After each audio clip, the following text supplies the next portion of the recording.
Les matins de France Culture. Parce que personne n'écoute. Les ministres de l'Intérieur et du Travail, Gérald Darmanin et Olivier Dussopt, dévoilaient mercredi dernier dans un entretien avec le journal Le Monde les contours du projet de loi Asile et Immigration qui doit être présenté d'ici la fin de l'année à l'Assemblée nationale. Obligation de quitter le territoire français, titre de séjour pour les métiers en tension, démarche accélérée pour les demandeurs d'asile. Pour le ministre de l'Intérieur, on doit désormais, je cite, être méchant avec les méchants, gentil avec les gentils, alors que l'Europe fait face à une crise migratoire inédite depuis 2015. Ces mesures seront-elles suffisantes? Lucas Puy-Grenier, bonjour. Bonjour. Vous êtes chercheur à Sciences Po, spécialiste des relations entre migration et monde du travail, et vous travaillez plus particulièrement sur les ambivalences qui existent entre les fortes demandes d'une main-d'œuvre immigrée peu qualifiée et le durcissement des politiques migratoires en Europe. Didier Lesky, bonjour. Bonjour. Vous êtes le directeur général de l'Office français de l'immigration et de l'intégration, un organisme chargé d'organiser l'accueil des demandeurs d'asile et des réfugiés en France sous la tutelle du ministre de l'Intérieur. J'aimerais tout d'abord que vous nous disiez ce que pourrait être ce nouveau projet de loi immigration et asile qui est prévu donc pour 2023. Écoutez, ce qui pourrait être, on a pour l'instant des grandes lignes. Les deux ministres ont indiqué qu'il y aurait un débat au Parlement en novembre ou en décembre et qui, je crois, finalisera des contours. Alors maintenant, ce qui a été dit, c'est deux choses. La première, ce sont des exigences en français beaucoup plus fortes avec cette idée qu'il faut s'aligner sur ce que font d'autres pays européens, c'est-à-dire demander à ceux qui arrivent d'avoir un niveau suffisant pour pouvoir après continuer leur parcours d'intégration, c'est-à-dire en réalité peut-être lier un titre de séjour pluriannuel, pas le premier titre de séjour, mais un titre de séjour pluriannuel à sans doute un niveau A1 ou A2 selon les normes européennes. Je rappelle que A1, A2. oui, c'est un niveau précis de langue, A1 étant, disons, le premier niveau pour faire face à des demandes de la vie courante. A2, c'est un peu plus élevé. C'est déjà des exigences que l'on a, par exemple, pour avoir le titre de séjour de 10 ans, hein, où on demande à la personne de savoir un minimum écrire et lire le français et le parler. Et puis pour la nationalité, on était déjà monté un peu plus haut. Voilà, c'est ça la première chose. La deuxième chose, c'est au niveau du travail, mais là encore, il faut voir exactement ce qui sera inscrit dans le texte. Je rappelle que en France, on a entre 30 et 35 000 nouveaux titres de séjour au titre du travail tous les ans, et qu'en plus, on a au fil de l'eau, c'est une particularité française, un processus de régularisation qu'on appelle souvent la circulaire Valls, qui fait entre 27 et 30 000 personnes tous les ans. C'est aussi une particularité française qui remonte à loin, puisque c'est Jean-Pierre Chevènement, ministre de l'Intérieur en 97, qui avait mis en place ce dispositif de régularisation au fil de l'eau que ne connaissent pas l'Italie, l'Allemagne, et qui font régulièrement des grosses opérations de régularisation. Mais alors, est-ce que ça signifie que ce projet de loi s'annonce comme étant une rupture, une évolution de la politique française en matière donc d'immigration et d'asile ? Rupture, évolution, en tout cas sur la question de l'apprentissage de la langue, depuis plusieurs années, la France essaye de faire des efforts. On est un pays où on a pendant très longtemps sous-estimé le sujet de l'apprentissage du français, de la langue, en gros parce que on n'est pas français parce qu'on parle français historiquement, alors qu'on est allemand parce qu'on parle allemand, pour aller vite, hein. Mais sur le sujet du travail, on a une tension et une demande qui est forte au niveau du travail, avec depuis des années l'introduction de travailleurs en particulier qualifiés. La difficulté que nous avons, nous, c'est la perte des emplois peu qualifiés et des personnes, pour une partie d'entre elles, qu'on a du mal à amener sur le marché du travail parce qu'elles ne maîtrisent pas le français. On a une immigration qui est de plus en plus variée du point de vue de l'asile, hein. Je rappelle qu'il y a plusieurs flux d'immigration en France et qu'on a souvent tendance à ramener l'immigration simplement à la question de l'asile. La France, c'est 220 000, 250 000 titres de séjour tous les ans, avec 80-90 000 étudiants, du regroupement familial où la première composante, ce sont les conjoints de Français, hein, et puis cette immigration de travail qui continue. Alors, En quoi y aura-t-il une rupture? Ça, on va le voir. On annonce des titres de séjour spécifiques métiers en tension. Il faut faire attention parce que les métiers en tension, Heu, d'abord, il est indiqué qu'il y aura une discussion avec les partenaires sociaux pour les définir, c'est pas simple et puis aussi il faut faire attention parce qu'on a, dans des pays de départ, des difficultés, à faire Mmh. comprendre les besoins français qui sont parfois vécus comme des besoins, je dirais, qui affaiblissent ces pays, politique post-coloniale ou néocoloniale. On prend par exemple l'exemple des médecins, hein, les médecins, on ne paye pas leur formation, on n'investit pas pour leur formation, on les fait venir de ces pays et en même temps, ici, on a une politique restrictive quant à l'accès aux études de médecine. Ça peut susciter des tensions à la fois ici et dans les pays de départ. Lucas Puy-Grenier, justement, la définition de ces métiers en tension, le fait de reconnaître peut-être aussi leur existence du point de vue donc de la question migratoire, s'agit-il d'une nouveauté? Alors ça, il ne s'agit pas d'une nouveauté, comme l'a dit monsieur Lesky, il y a déjà des régularisations, pour raison de travail. Mais ce qui me semble quand même assez neuf dans cette loi, c'est effectivement la prééminence qui est donnée aux questions de travail. On a eu depuis, l'arrêt de la migration économique en 1974, en France et en Europe, heu, une perception, une compréhension des migrations presque exclusivement sous le registre, sous le prisme, sécuritaire. Et là, donc, on a un projet qui est à la fois porté, apparemment par le ministère du Travail, et le ministère de l'Intérieur. Alors évidemment, là-dedans, il y a sans doute de la communication politique, probablement que, le gouvernement cherche, à, à concilier les opinions politiques de gauche, avec voilà ce volet travail. Mais il y a là quand même, aussi quelque chose d'assez intéressant, c'est, effectivement cette demande de plus en plus forte, notamment des organisations patronales, dans certains secteurs économiques, pour des travailleurs et donc, un retour de la question travail, dans la politique migratoire française. Mais alors ça, c'est quand même, en tout cas dans le discours, c'est une nouveauté. J'ai l'impression que cela c'est notamment, disons, concrétisé, avec la crise du Covid, où là, on s'est rendu compte qu'il y avait des métiers en tension et la sortie, donc, des confinements a montré que ces métiers en tension avaient beaucoup de difficultés à recruter, constituant des goulots d'étranglement.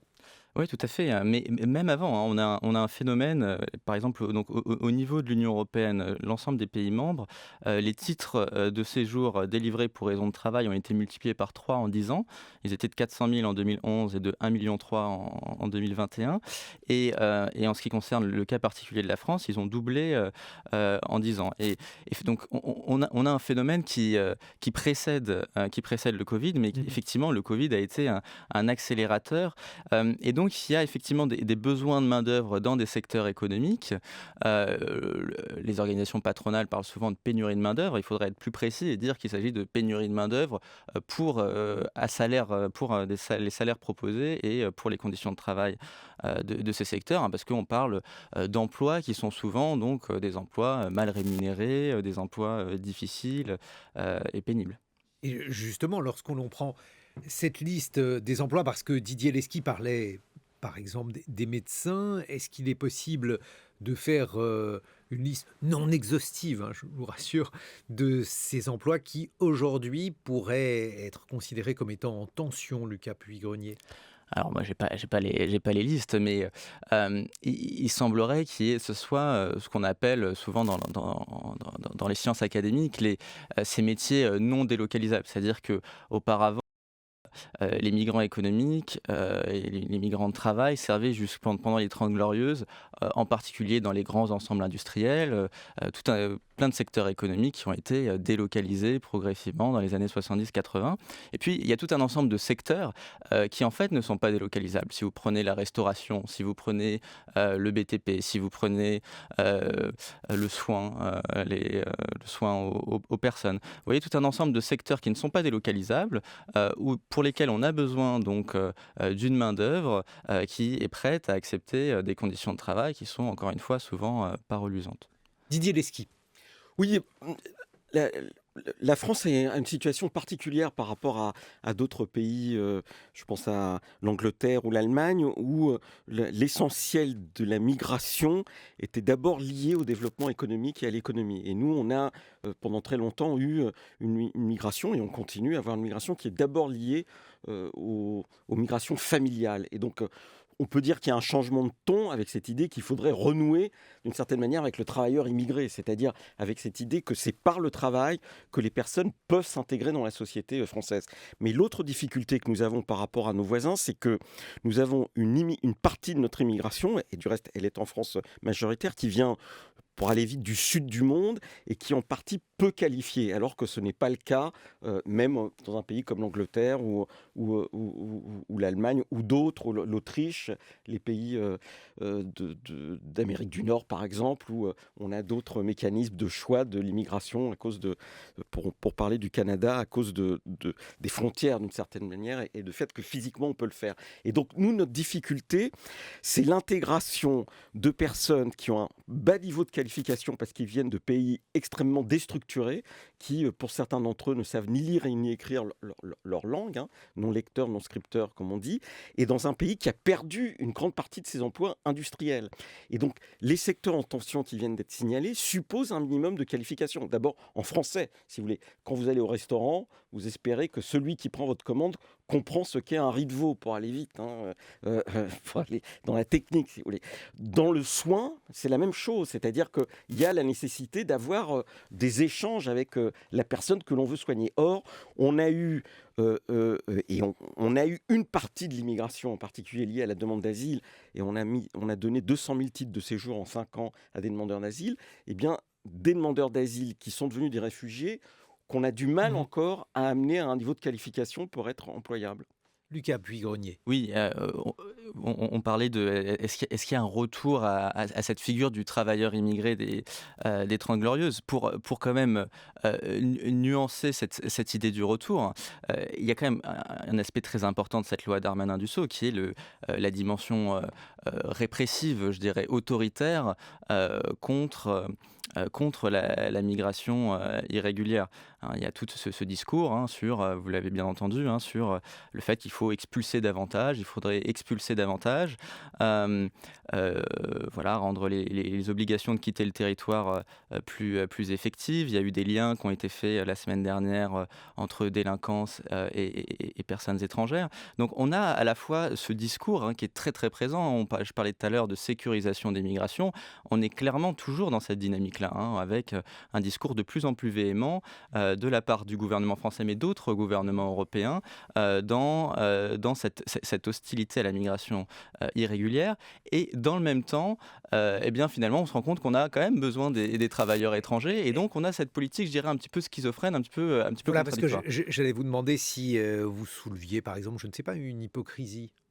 Oui, une hypocrisie, je ne sais pas si c'est le terme qu'il faut donner, mais en tout cas des contradictions, c'est certain. Je vous prends un exemple. Il y a eu dans les propositions qui ont été données par Gérald Darmanin, celle de réduire par exemple les titres de séjour délivrés pour des raisons familiales, celle de permettre l'expulsion de personnes qui sont déjà présentes sur le territoire depuis plus de 13 ans. Donc on a...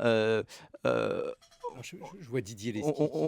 Juste pour finir, on a d'un côté le discours pro-intégration, il faut que les personnes s'intègrent plus, qu'elles parlent plus le français, etc. Mais d'un autre côté, finalement, on continue d'expulser. Didier Lesky, vous n'êtes pas d'accord ?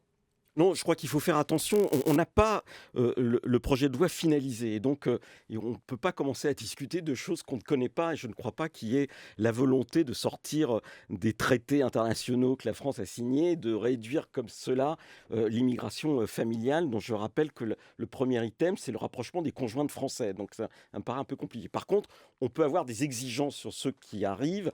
Et c'est ce que font, par exemple, des pays dont on ne peut pas dire qu'ils empêchent la migration familiale. Ça veut dire quoi, des exigences ? Par exemple, en Allemagne ou aux Pays-Bas, on va demander à la personne, avant qu'elle ait son visa, de commencer à apprendre la langue du pays d'accueil. Et ce que nous ne faisons pas. Voilà, c'est ce type de proposition qu'on a fait à un moment donné, puis qu'on a abandonné. C'était fait avant 2012, ça s'appelait le pré-contrat d'accueil d'intégration. On commençait à apprendre le français dans le pays de départ. Et c'était particulièrement important, par exemple, pour les femmes qui arrivent et qui très souvent sont prises dans des tâches domestiques, genrées, et qui du coup ont du mal à suivre les cours de français. Donc là, il y a quelque chose à faire. Mais si vous voulez, il faut quand même avoir une vision un peu plus large. D'abord, il ne faut jamais oublier qu'on a l'essentiel de notre immigration est une immigration avec un droit acquis au séjour et qui continue.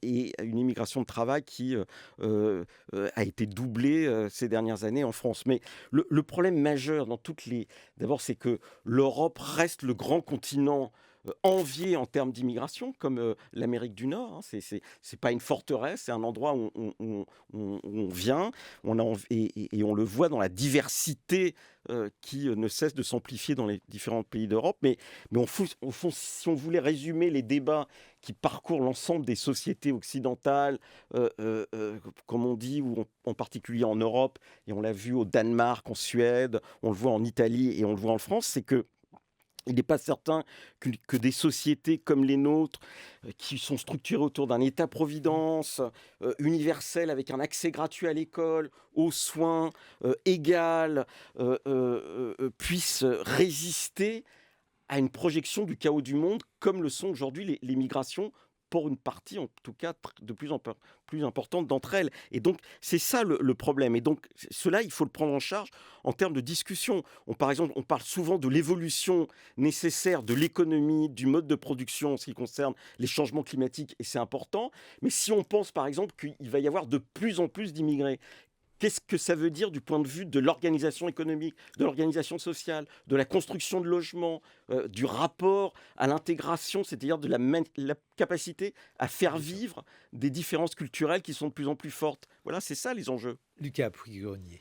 Oui, je reviens sur la citation que vous avez donnée au début de Gérald Darmanin, être méchant avec les méchants, gentil avec les gentils. Donc c'est à la fois d'un manichéisme très simpliste et c'est aussi parfaitement tautologique. Et je crois que finalement c'est très révélateur de ce qu'est une politique migratoire. Finalement, il y a toujours cette question une politique migratoire, c'est autoriser certaines migrations, certains flux, certains déplacements humains et en rejeter d'autres. Et donc c'est finalement définir les gentils, définir les méchants, définir les migrants entre guillemets désirables de ceux qui sont indésirables. Et je crois c'est ça finalement le fond de la discussion aujourd'hui.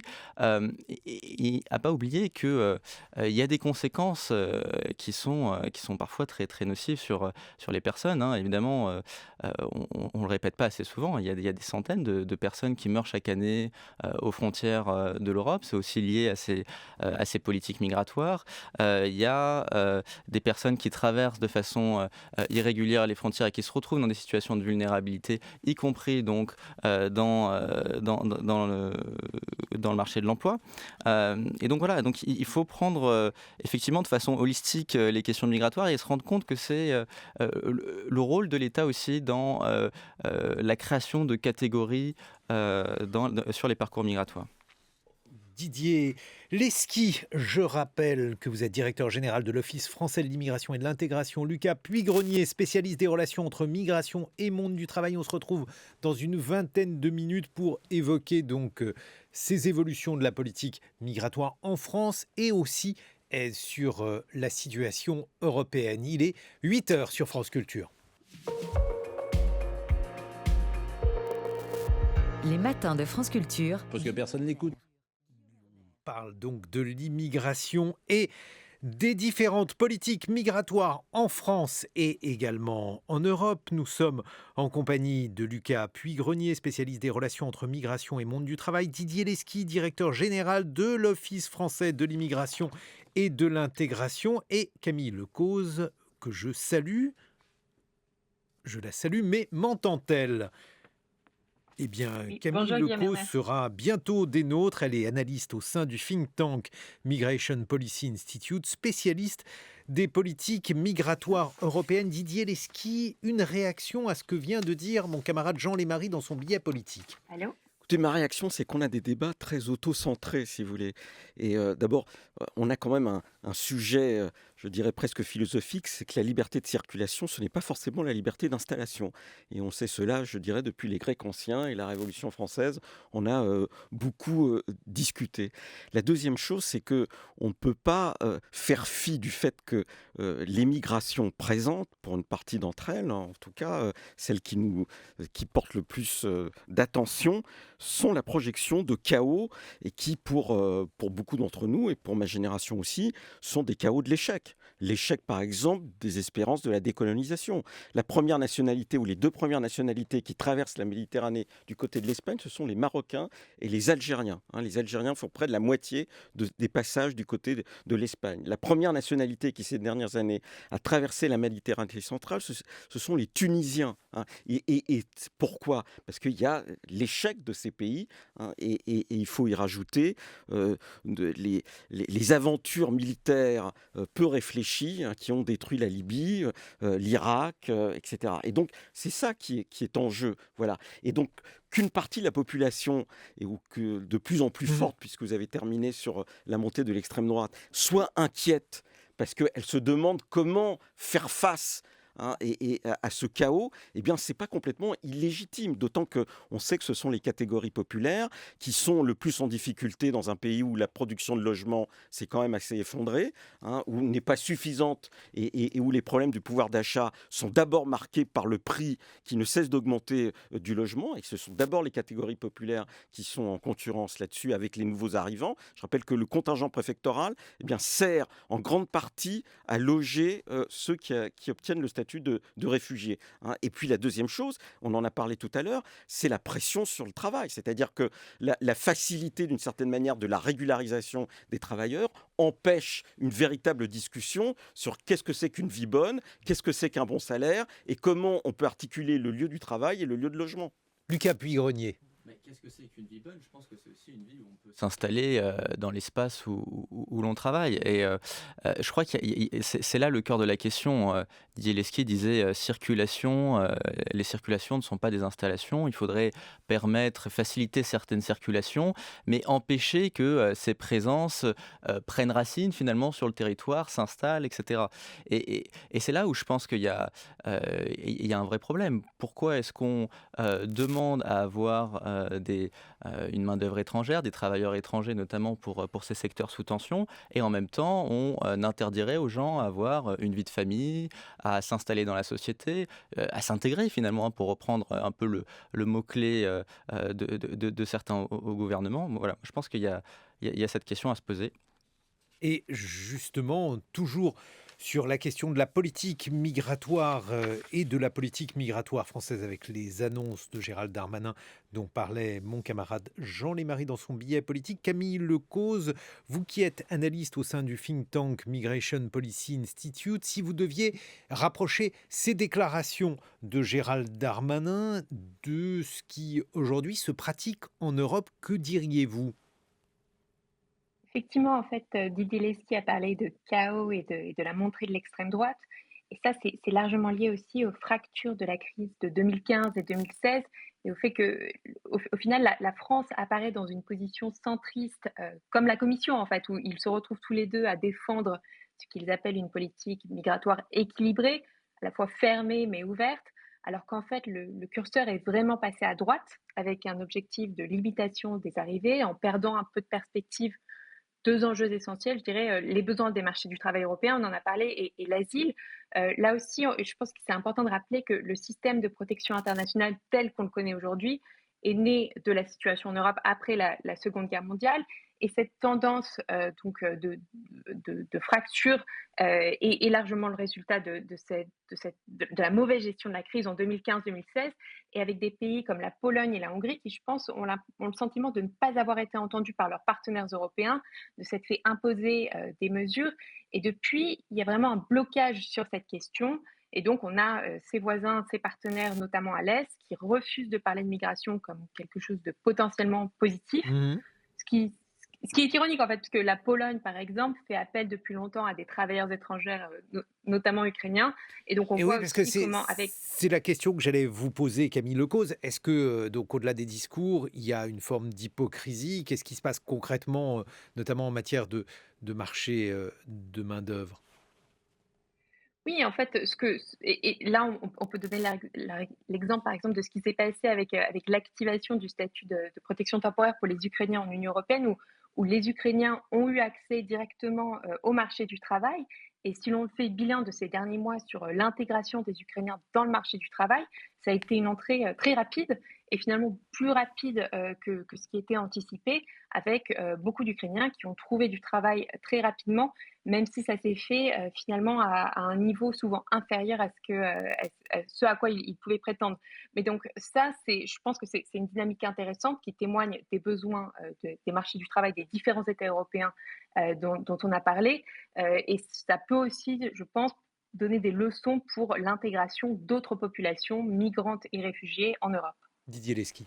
Oui, il faut parler des immigrations au pluriel. Voilà, et après, il faut effectivement voir les difficultés qui peuvent se poser en fonction des pays et des histoires plus ou moins longues qu'ils ont avec les immigrations. Et la particularité, je dirais, d'un certain nombre de pays, en particulier le nôtre, c'est d'avoir une histoire longue de l'immigration, alors que d'autres ont une histoire beaucoup plus hachée et avec des pays qui ont été fermés, disons, jusqu'en 1989, en fait, hein, où la migration était une migration qui existait en partie, mais interne, entre pays frères, comme on disait. Mais la deuxième chose, c'est que des pays qui sont très attachés historiquement, qui ont été construits sur l'idée de l'État social, sont en train de se fermer considérablement. Par exemple. La Suède et le Danemark, hein, et c'est-à-dire à la fois aujourd'hui un gouvernement qui est plutôt marqué à droite et à l'extrême droite, et un gouvernement en Suède et un gouvernement qui est marqué à gauche avec la social-démocratie au Danemark, et qui est aujourd'hui en pointe, je dirais, de la fermeture, hein, même parfois une fermeture violente à toute idée d'immigration et d'accueil. Mais Didier Lesky, juste là-dessus, parce que Oui. donc on l'entend depuis tout à l'heure chez Lucas Puy-Grenier, puis Camille Lecause également insistait là-dessus. Il y a quand même un lien entre l'immigration et aujourd'hui les postes à pourvoir, parce que sur tous les marchés du travail, il y a des tensions. Et donc le fait justement d'avoir une fermeture de ces pays, n'est-il pas... Non, mais justement, les postes à pourvoir et quel type d'immigration? Les pays comme la Pologne ou d'autres font appel à des immigrations de pays qui, d'une certaine manière, existent, hein, où on a des gens qui sont issus d'un système d'enseignement, qui sont qualifiés ou plus ou moins qualifiés. Qu'est-ce que ça veut dire, des pays qui existent? Ça veut dire par exemple que quand vous avez un pays comme l'Afghanistan, hein, qui a été déstructuré par la guerre depuis 1979, vous avez une partie de ceux qui arrivent qui sont, comme je le disais, non lecteurs, non scripteurs. Ils sont plus difficilement directement employables sur le marché du travail par rapport justement aux Ukrainiens qui arrivent en Pologne. Voilà. Et donc, alors, très bien, mais qui arrivent en Allemagne. D'un autre côté, juste là-dessus, Didier Lesky, d'un côté, il y a des métiers en tension. Alors, Oui. le fait de savoir lire et écrire, bien sûr, est Mmh. indispensable bien souvent. Mais les métiers en tension, ce sont aussi des métiers où il y a besoin d'un certain nombre de compétences manuelles ou de bras. Et donc, dans ces conditions, lorsqu'on a des métiers en tension de ce type, est-ce que le fait de n'accueillir que des personnes diplômées n'est pas un Non, mais contresens? il y a deux choses. D'abord, on a perdu beaucoup de métiers peu qualifiés et des situations de travail qui étaient en même temps des situations d'intégration.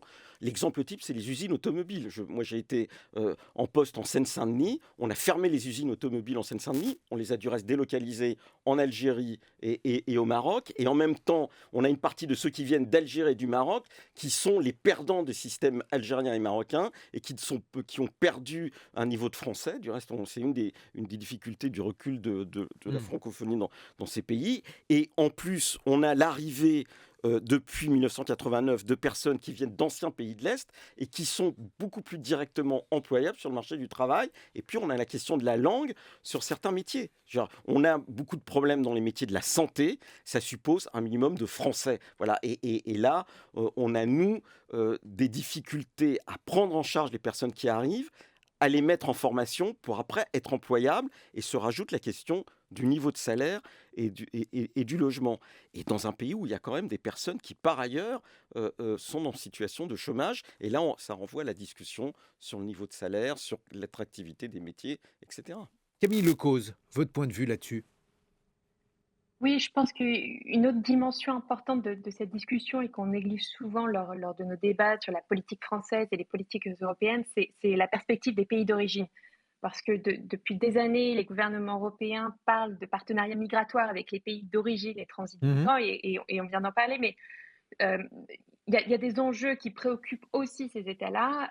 Didier Lesky l'a mentionné, c'est notamment de s'assurer que ces départs ne soient pas préjudiciables à leurs économies, que les migrants participent au développement local, et voilà, d'avoir cet accès aux migrations régulières pour éviter ces morts sur les routes migratoires et les cas de trafic d'êtres humains. Mais pour revenir sur le premier enjeu, qui est celui de la fuite des cerveaux, comme Didier Lesky l'a rappelé, ça a été très important au moment de la crise du Covid-19, avec les personnels médicaux qui ont été recrutés par des États européens. On a vu le Nigeria s'en plaindre notamment. Donc ça a été une difficulté de leur côté, et aussi avec leur objectif, voilà, d'avoir les travailleurs qui contribuent au développement économique et social des pays. Et je pense que lorsqu'on réfléchit aux politiques migratoires du point de vue européen, il faut bien qu'on pense à ce qui se passe aussi de l'autre côté, et d'avoir cette réflexion sur le développement économique et social. Et pour revenir à ce qu'on disait précédemment sur la loi qui est en train d'être en préparation, c'est intéressant aussi que, par exemple, le ministère des Affaires étrangères n'ait pas été associé à cette communication, avec aussi toute la question voilà, du développement et de l'aide publique au développement liée à ces questions-là. Moi, Zelensky. je suis absolument d'accord avec cela. C'est-à-dire que on a une facilité, hein, et une facilité qui est préjudiciable au pays de départ, en disant on va prendre leurs qualifiés, pour lesquels, du reste, on n'a pas payé l'investissement de qualification, c'est-à-dire qu'on n'a pas payé leur formation. Les médecins, pendant la crise Covid, l'Office français de l'immigration et de l'intégration, dont c'est la fonction, a continué à faire venir des médecins de Tunisie. Et en même temps, on avait des reportages à la radio, à la télé, en disant, bah oui, il y a une crise, hein, du système de santé tunisien qui n'arrive plus à prendre en charge les malades. Nous faisons venir tous les ans de Tunisie, du Maroc et même d'Algérie des centaines et des centaines d'informaticiens. Quand vous allez en Tunisie, les autorités tunisiennes vous disent, ben oui, mais vous aspirez notre main-d'œuvre, et Bien qui sûr. est un frein à notre développement. Et par ailleurs, nous avons aussi des personnes qui partent de ces pays parce que, justement, classe moyenne ou des personnes peu qualifiées, parce qu'ils espèrent en l'Europe. Et l'Europe n'est pas une forteresse, contrairement à ce qu'on raconte souvent. Eh bien, c'est le pays, c'est le continent qui, sur la longue durée, a connu le plus d'immigration. Lucas Puy-Grenier. Oui, et vous avez tout à fait raison, mais sur cette question de la perspective des pays d'origine, il faut aussi rappeler l'importance des remises de devises. Et en réalité, vous avez un certain nombre de pays, je pense par exemple aux Philippines, au Bangladesh, qui se sont en fait spécialisés dans l'exportation de leur main-d'œuvre nationale, avec vraiment des politiques étatiques très proactives pour encourager leurs travailleurs à aller ailleurs, à aller dans les pays du Golfe, à aller en Europe travailler, parce que ensuite ces travailleurs-là, eh bien, ramènent leur argent dans le pays d'origine, et donc contribuent aussi à la richesse locale. Donc c'est plus compliqué, c'est rarement un jeu à somme nulle, hein. Les personnes qui viennent en Europe peuvent aussi produire de la richesse dans les pays d'origine. Et l'on voit effectivement qu'on a des regards différents sur cette question en Europe. Camille Lecause, dans l'actualité, il y a par exemple la réaction du nouveau gouvernement italien à la question des réfugiés, notamment ces migrants qui arrivent par la mer. Votre réaction à cela? Oui, c'est une situation dramatique à tout point de vue, d'un point de vue humain, parce on a près un millier de personnes qui se trouvent dans cette situation humanitaire catastrophique, bloquées sur des bateaux en Méditerranée. Et d'un point de vue européen, c'est aussi bon, une question de valeur, parce qu'on assiste à une sorte de brutalisation avec la normalisation de cette situation avec ces bateaux en mer, comme précédemment des cas de torture en Libye. Et évidemment, cela met en lumière les dysfonctionnements de notre système de politique européen, avec très pratiquement une question entre, d'une part la responsabilité et la solidarité, qui est vraiment cette dichotomie qui oppose les États membres, depuis maintenant des années. Comment les États avec une frontière extérieure peuvent exercer leur responsabilité de contrôle de frontières pour les autres et pour le reste de l'Union européenne, comment montrer leur solidarité avec, à chaque fois ces discussions sur des principes de répartition, des nouveaux arrivants. Il y avait eu un accord avant l'été entre 21 États européens sur ce sujet. On voit très bien qu'il est questionné en ce moment et on verra dans les jours prochains, si effectivement, ces bateaux peuvent débarquer et les gens peuvent trouver un port sûr. Didier Lesky. Oui, c'est à la fois dramatique et schizophrénique. Parce que je rappelle qu'il y a 1 millier de personnes sur 4 bateaux aujourd'hui et que dans le même temps où les humanitaires ont secouru ce millier de personnes, les gardes-côtes italiens en ont secouru plus de 3000. Et je veux dire, il y a un côté schizophrénique dans tout ça. Oui, il y a 86 000 personnes qui sont arrivées en Italie depuis janvier. En gros, la moitié d'entre eux arrivent, je dirais, par leurs propres moyens dans ce chaos maritime. Une grande partie est en fait secourue par les autorités de secours italiennes, et en particulier par les gardes-côtes. Et puis, il y a une dernière partie qui est moins importante en nombre, mais qui est vitale. Mais ils ont l'obligation de les secourir. Bien sûr, mais qui est vitale pour les personnes. Et c'est donc ce côté schizophrénique. Et la bataille qui se fait de la part du gouvernement Meloni contre les ONG est à la fois une bataille humaine tragique et une bataille symbolique par rapport à l'ensemble des arrivées. Et puis après, il y a la question de la répartition qui ne se fait pas, sachant que l'Italie est un pays qui enregistre beaucoup moins de demandeurs d'asile que la France. La seule Île-de-France enregistre autant de demandeurs d'asile que toute l'Italie, entre 40 et 50 000.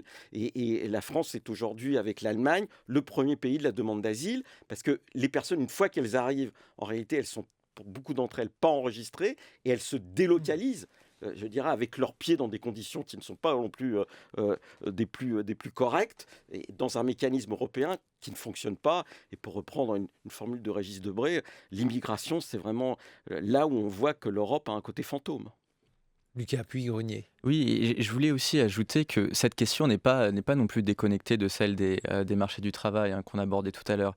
Il faut pas comprendre la migration de travail comme simplement ce qui concernerait donc ces voies légales de migration.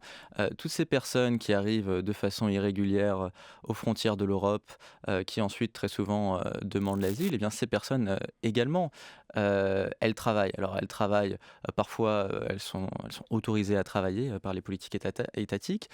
Parfois, elles ne le sont pas, mais donc elles travaillent également et elles sont très souvent dans des situations par leur situation documentaire, dans des situations de vulnérabilité particulière dans les systèmes économiques, ce qui fait le profit d'un certain nombre de secteurs, tels que par exemple l'industrie du BTP parisienne, qui est très connue pour cela.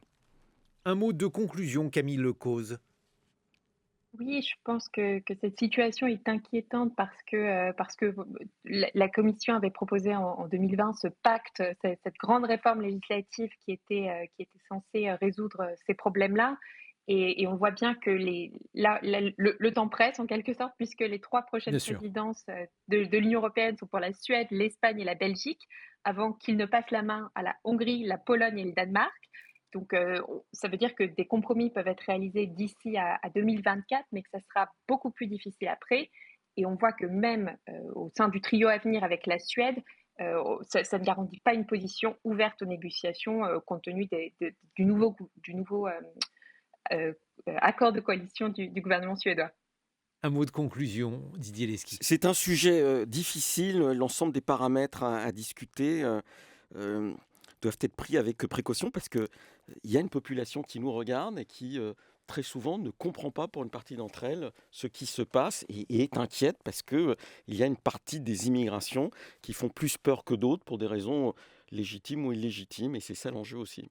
Mais justement, est-ce que le fait d'évoquer l'immigration de travail, le fait de dire qu'il y a des métiers en tension, est-ce que ça n'est pas de nature justement à contrebalancer cet autre discours? Oui, bien sûr, moi je pense qu'il faut renouer avec le travailleur immigré. Voilà, il faut du reste arrêter de parler de migrants parce que c'est un boogie-boulga qui ne permet pas de voir les différentes situations juridiques. Et la situation de travail est historiquement, en partie en France, une situation qui a permis l'intégration avec des grands moments de lutte sociale qui ont entraîné aussi une capacité de la société française à comprendre qu'on ne peut s'en sortir que s'il y a une égalité de traitement. Un travail égal, salaire égal reste un meilleur mot d'ordre que beaucoup d'autres. Un mot de conclusion, Lucas. Puis... Oui, en une phrase, je dirais que plus vous avez des politiques restrictives à l'échelle du continent, à l'échelle du pays, plus logiquement vous jetez un nombre important de personnes dans des situations irrégulières. Et en fait, le chaos, puisque c'est un mot qui a été lancé plusieurs fois dans notre débat, le chaos, il est aussi produit par les États et produit justement par ces politiques migratoires. Merci Lucas Puy-Grenier. Je rappelle que vous êtes spécialiste des relations entre migration et monde du travail. Didier Lesky, directeur général de l'Office français de l'immigration. Et enfin Camille Lecause, analyste au sein du think tank Migration Policy Institute. Le point sur l'actualité dans quelques instants. France Culture. L'esprit d'ouverture.